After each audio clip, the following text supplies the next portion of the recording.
ఉగ్రం వీరం మహావిష్ణుం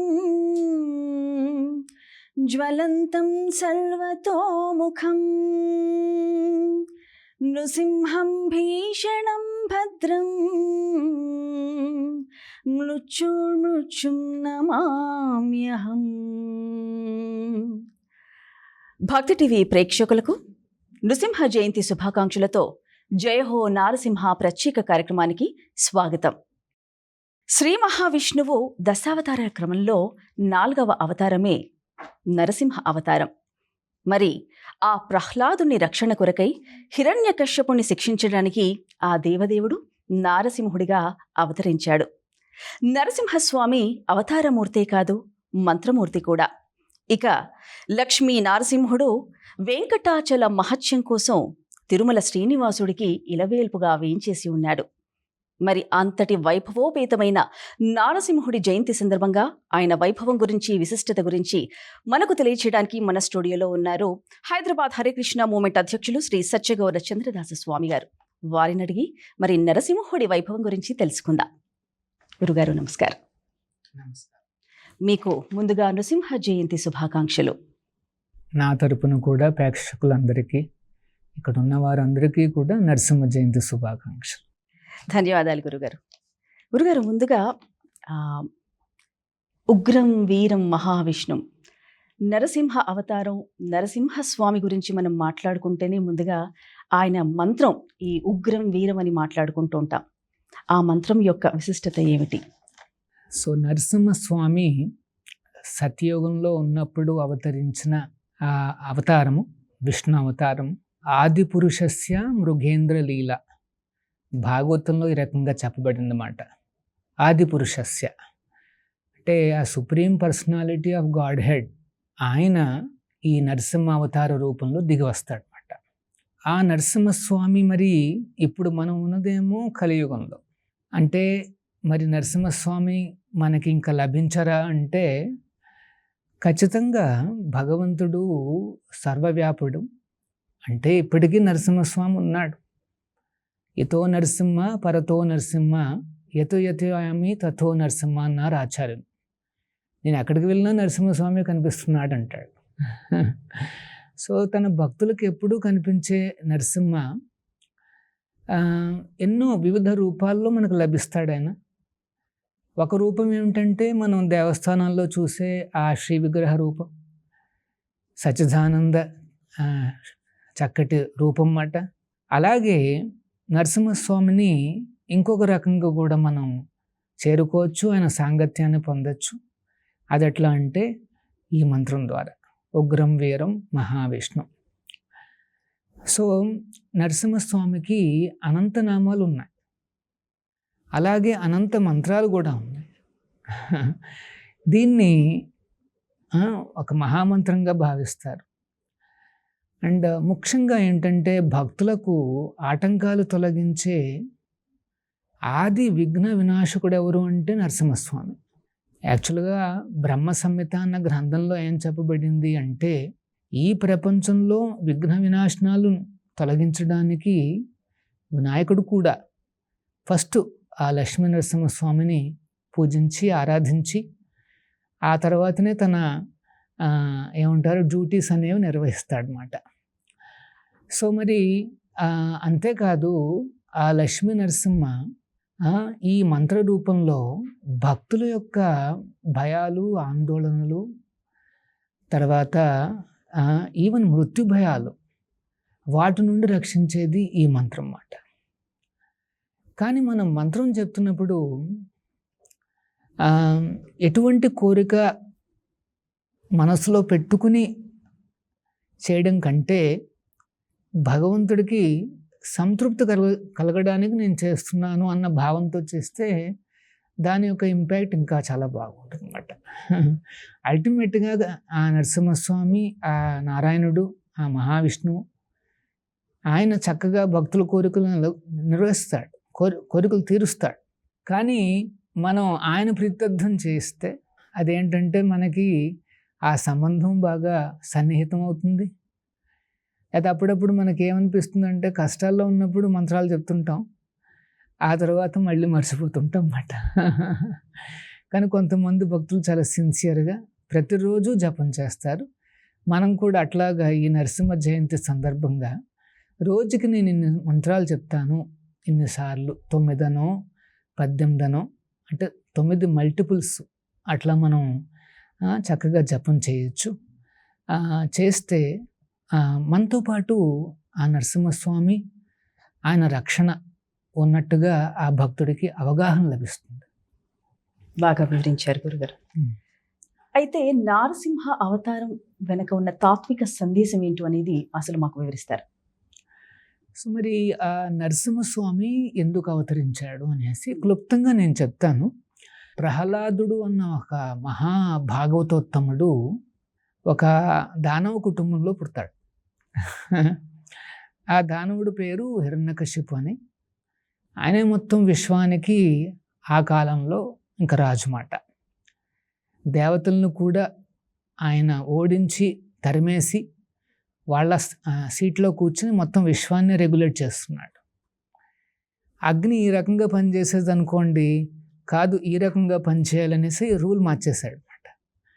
అట్లా హిరణ్యకశిపు అన్నిటినీ కూడా అవైదికంగా ఇంకో భగవంతుడు లేడు అన్న భావన కల్పిస్తూ చేయడం ప్రారంభించాడు అనమాట.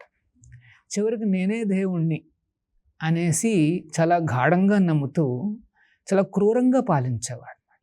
ప్రజల్లో కూడా ఆనందాలు లేవు, చాలా క్రూరంగా పాలించేవాడు.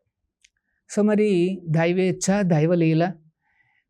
ప్రహ్లాదుడు అన్న గొప్ప భక్తుడు ఆయన కుటుంబంలో పుడతాడు. వాళ్ళ భార్యకి జన్మిస్తాడు అన్నమాట.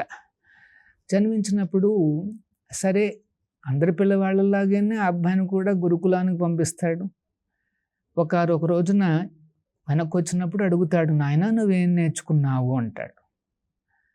నేర్చుకున్నాను అంటే అప్పుడు వెంటనే ప్రహ్లాదుడు అంటాడు, శ్రవణం, కీర్తనం, విష్ణు స్మరణం, పాదసేవనం అని చెప్పి ఆ నవవిధ భక్తిని కీర్తిస్తాడు. ఆ విష్ణువుకి, ఆ నారాయణుడికి ఏ రకంగా మనం నవవిధాలుగా భక్తిని అందించాలి అనేసి కొనియాడగానే వెంటనే హిరణ్యకశిపుకి చాలా కోపం వస్తుందన్నమాట. వచ్చిన తర్వాత అంటే మధ్యలో చాలా క్రూరంగా ప్రహ్లాదుడి నుండి ఆ భక్తిని తొలగించడానికి ఎన్నో రకాలుగా ప్రయత్నిస్తాడు. అవన్నీ విఫలం కాగానే ఇంకా చివరికి అడుగుతాడనమాట, ఈ రోజున ఇంక నిన్ను యమలోకానికి పంపించేస్తాను నేనని చెప్పి అడుగుతాడనమాట. ఎప్పుడు చూసినా సరే నేను కాదు దేవుణ్ణి, నాకు మించిన అందరికీ కూడా ఒక దేవుడు ఉన్నాడు, ఆ విష్ణువు, ఆ నారాయణుడు అని చెప్తున్నావు కదా, ఎక్కడా మీ దేవుడు? ఈరోజు నువ్వు నాకు చూపించలేకపోతే ఈ ఖడ్గంతో నేను చంపేస్తానని ఇంకా చివరికి ఆ క్రూరమైన స్టేజ్ కూడా చేరుకుంటాడు. భార్య చాలా ప్రాధాయపడుతుంది. వాడి 5 ఏళ్ళండి అంతే, జస్ట్ 5 years old అంతే, నాకు కాస్త సమయాన్ని ఇవ్వండి, నేను నచ్చ చెప్తాను అంటున్నమాట ఆవిడ.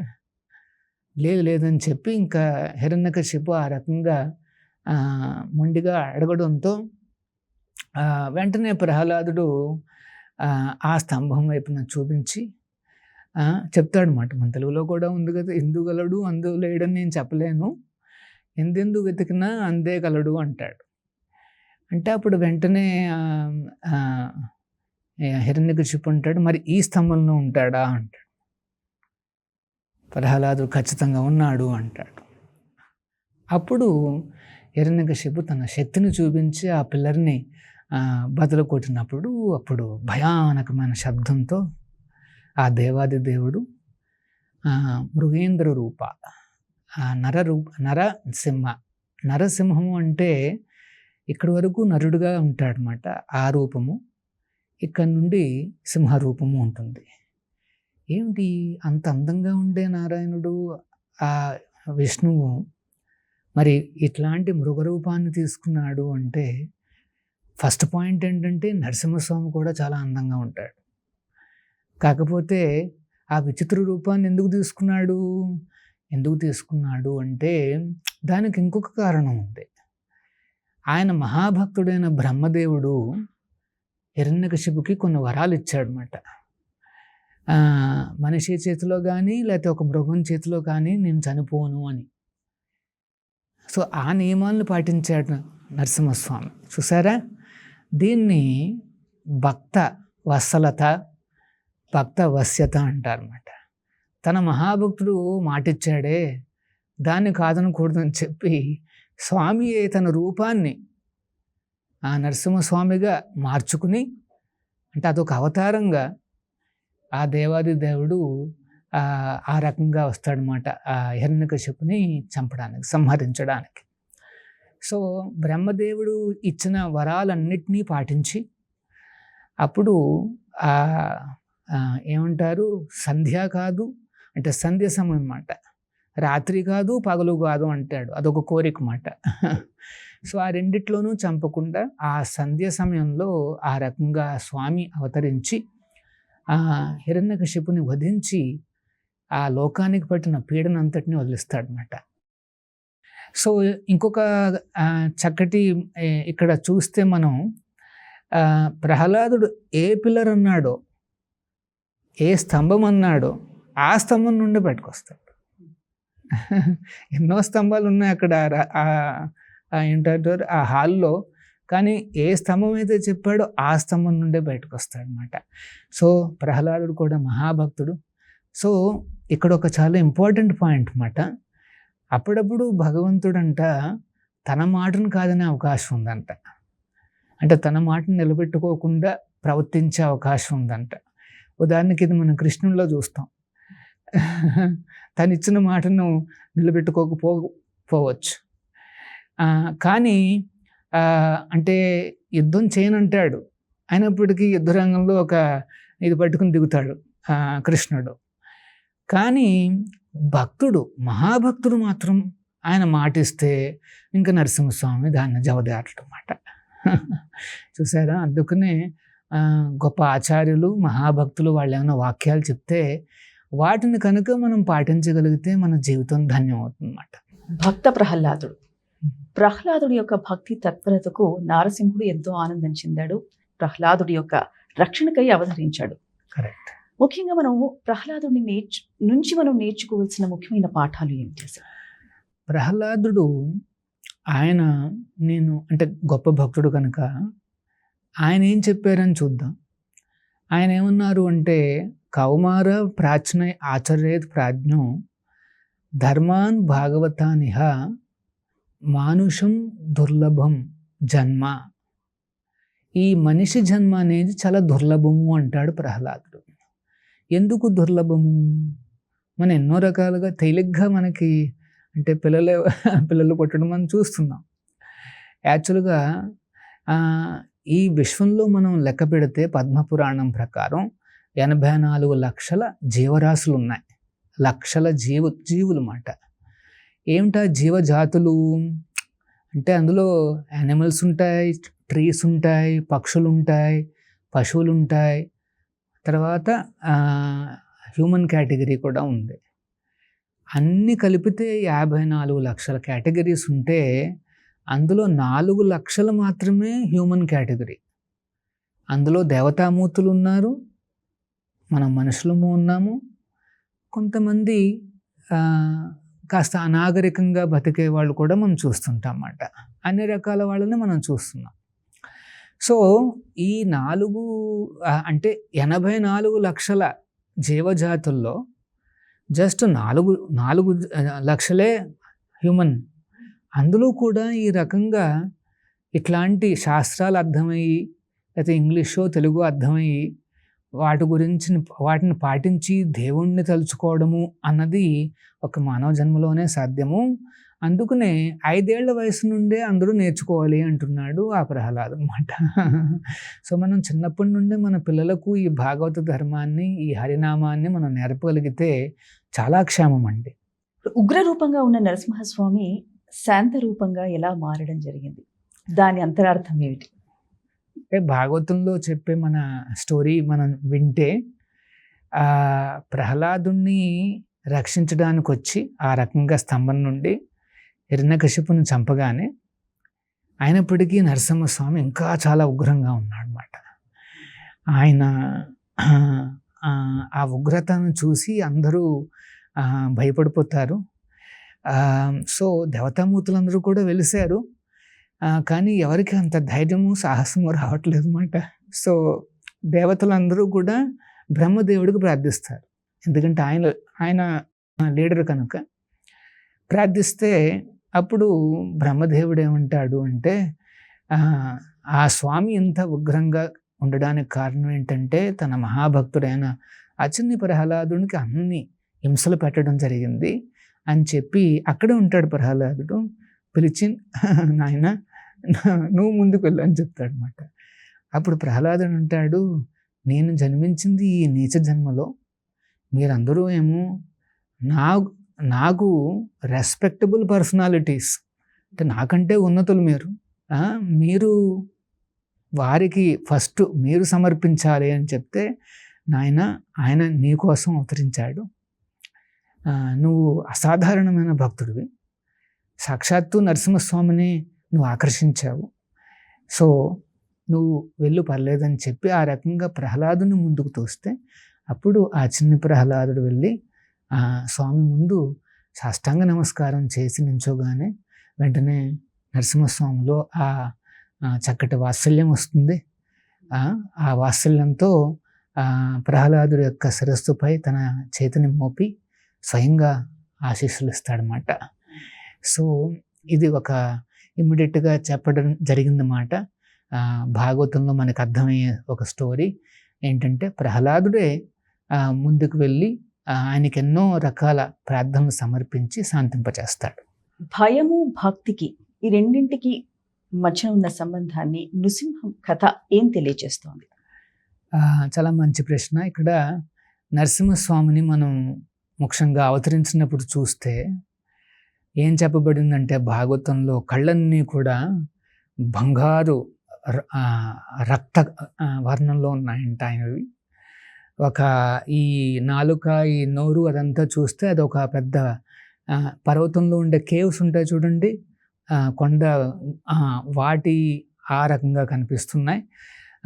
చాలా భయానకంగా ఉన్నాడనమాట చూడ్డానికి. మరి అప్పుడు వచ్చే ప్రశ్న ఏంటంటే, చూడ్డానికి ఎంత భయంగా కనిపిస్తున్నాడు. ఇంకా ఉగ్ర నరసింహుడు అయితే ఇంకా మెడపైన కొన్ని చంపిన ఆ ప్రేగులు కూడా వేసుకుని కనిపిస్తుంటాడు అనమాట. మరి దానికి మరి ఎట్లా చూడాలి మనం? భక్తులైనా సరే మరి భయం కలిగించే విధంగా ఉన్నాడు అంటే, దానికి ఆచార్యులు వారు ఒక ఎగ్జాంపుల్ చెప్తారు. ఏం చెప్తారు అంటే, సింహము అనేది మనకు తెలుసు కదా, అడవిలో ఉంటుంది, చాలా భయానకంగా ఉంటుంది అందరికీ, కానీ ఒక్కళ్ళకే భయంగా ఉండదు. ఎవరికంటే ఆ సింహానికి స్వయంగా పుట్టిన పిల్లలకు ఎటువంటి భయము ఉండదు అన్నమాట. సో ఎవరైతే భక్తులు అవుతారో వాళ్ళు ఆటోమేటిక్గా స్వామికి చిన్న పిల్లలు లాంటి వాళ్ళు అన్నమాట. పుత్రవాత్సల్యం కనిపిస్తుందే కానీ భయపడాల్సిన అక్కడ అవసరం అంటే ఏం లేదు. ఆయన చూసే భయపడే శక్తులు చాలా ఉన్నాయి, వాటికి ఆయన అలాగే కనిపిస్తాడు. కానీ భక్తులకు మాత్రం తన తండ్రిని చూస్తారు. ఎంతో వాత్సల్యంతో, భక్త వాత్సల్యంతో కనిపించే నరసింహస్వామి గమనిస్తారు అన్నమాట. గురుజీ, ఇప్పుడైతే నృసింహ జయంతి వైభవాన్ని, ముఖ్యంగా ఈ పండుగని మనందరం కూడా ఎలా జరుపుకోవాలి? సో ఇది చాలా పెద్ద ఫెస్టివల్ అండి. ముఖ్యంగా మన లోకల్ ప్రాంతాలలో నరసింహస్వామి అనే అవతారం చాలా ప్రసిద్ధమైనది, చాలా పాపులర్ కూడా. తర్వాత మనకి యాదాద్రి దేవస్థానంతో మనం చూస్తున్నాం, ఎవ్రీ వీకెండ్ కూడా చాలా భారీగా అక్కడ భక్తులు పెరుగుతూ ఉన్నారు. అంటే మనందరికీ కూడా ఆరాధ్య దేవుడు ఆ నరసింహస్వామి. సో ఈ జయంతిని ప్రతి ఒక్కరూ జరుపుకోవాల్సినదా, ఇదొక ఉత్సవం మాట. సో అంటే మేము దేవస్థానంలో మేము పాటించేది ఏంటంటే, ఉపవాసం ఉంటాము. ఆ స్వామి అవతరించిన ఘడియల వరకు ఉపవాసం చేస్తాం. అంటే వాటర్ తీసుకోవచ్చు. ఒకవేళ కొంతమంది ఏమీ తీసుకోకుండా ఉండలేకపోతే అట్లీస్ట్ కొన్ని పళ్ళు తీసుకోవచ్చు. ఆ రకంగా అంటే దాన్ని బ్రేక్ చేశారనేసి అనరమాట. కాస్త పళ్ళు లేకపోతే పీనట్స్ కూడా తీసుకోవచ్చు. సో అలాగ కొన్ని సంప్రదాయాల్లో వెసులుబాట్లు ఇవ్వబడ్డాయన్నమాట. సో ఆ రకంగా చేసుకుంటూ అనాయాసంగా మనం ఆ ఘడియలు రాత్రి అంటే ఆ సంధ్య ఘడియలకు మనం దాన్ని డస్క్ అంటారన్నమాట. ఆ ఘడియలకు మనం పాటించాలి. అదేమో ఒకటండి. రెండోది ఏంటంటే వీలైనంత వరకు దగ్గరలో ఉండే నరసింహ క్షేత్రానికి వెళ్ళడం చాలా మంచిది. ఆ రోజున చాలా వైభవంగా అట్లాంటి ఆలయాల్లో, ఉదాహరణకి మా ఆలయం ఒక నరసింహ క్షేత్రం. అది స్వయంభూ లక్ష్మీ నరసింహస్వామి అవతరించిన క్షేత్రం. అది రోడ్ నెంబర్ 12 బంజారా హిల్స్లో ఎన్నో వైభవంగా అక్కడ ఏర్పాట్లన్నీ చేస్తాం అన్నమాట. ఎర్లీ మార్నింగ్ అయితే ఆ మూలస్థానంలో ఉండే స్వామికి అభిషేకాలు చేసి, అంటే 108 కలశాలతో, పళ్ళతో, పంచగవ్యాలతో, పంచామృతాలతో, పుష్పాలతో అలా ఎన్నో రకంగా వైభవంగా అక్కడ అభిషేకాలు పూజ చేసి, ఆ తర్వాత చాలా వైభవంగా అక్కడ ఒక హోమం చేస్తాం అన్నమాట. ఆ లక్ష్మీ నరసింహ ప్రీత్యర్థం. తర్వాత హోమం అయిన తర్వాత మళ్ళీ కళ్యాణము, కళ్యాణ ఫీస్టు, వచ్చిన భక్తులందరూ కూడా చక్కగా అక్కడ అన్నదానంలో పాల్గొనవచ్చు. అది అయిన తర్వాత ఈవినింగ్ పూట ఒక చక్కటి అభిషేకం మళ్ళీ. సో రోజంతా కూడా వచ్చిన భక్తులందరూ దర్శించుకోవచ్చు. ఫ్యామిలీ అంతా కూడా అక్కడ కూర్చుని తీర్థప్రసాదాలు స్వీకరించవచ్చు. స్వామివారి మంత్రాలు కొన్ని చెప్పి, శ్రీహరి నామాల్ని కొన్ని చెప్పి, ఆ రకంగా ఫ్యామిలీ అందరూ కూడా వచ్చి ఆ భగవంతుడి యొక్క ఆశీస్సులు పొందొచ్చు అన్నమాట. ఒకవేళ ఎవరైనా రాలేకపోతే వారు ఏం చేయొచ్చు అంటే ఈ నరసింహ మంత్రాన్ని ఏదైతే మీరు ఉచ్చరించారు, మరొక్కసారి మీరు కూడా అదే ఉగ్రం వీరం మహావిష్ణు, ఆ మంత్రం చెప్పచ్చు.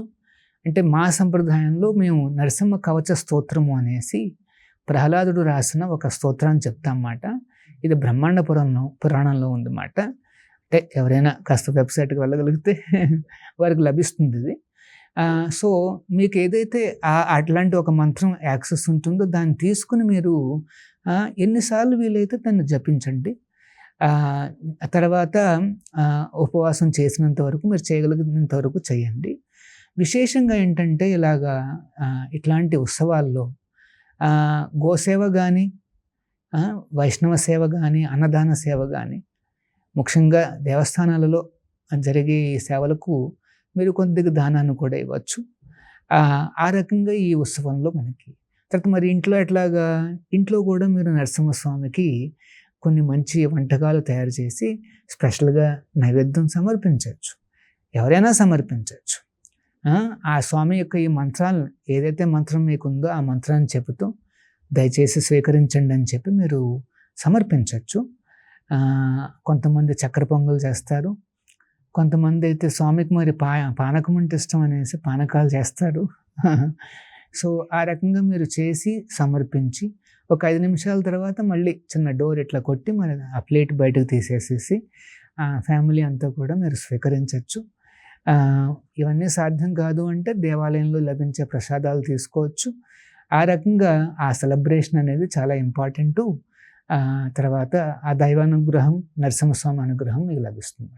గురుగారు, నృసింహ జయంతి సందర్భంగా నృసింహ అవతారం విశిష్టత, అలాగే ప్రహ్లాదుడి యొక్క భక్తి తత్పరత గురించి మా అందరికీ కూడా చాలా అద్భుతంగా వివరించారు. మీకు ధన్యవాదాలు. హరే కృష్ణ. వీక్షించారుగా నృసింహ జయంతి సందర్భంగా జయహో నారసింహ ప్రత్యేక కార్యక్రమాన్ని. ఆని లక్ష్మీ నారసింహుడి ఆశీస్సులు మనందరిపై కూడా ఉండాలని కోరుకుంటూ మరో ప్రత్యేక కార్యక్రమంలో మళ్ళీ కలుసుకుందాం. నమస్కారం.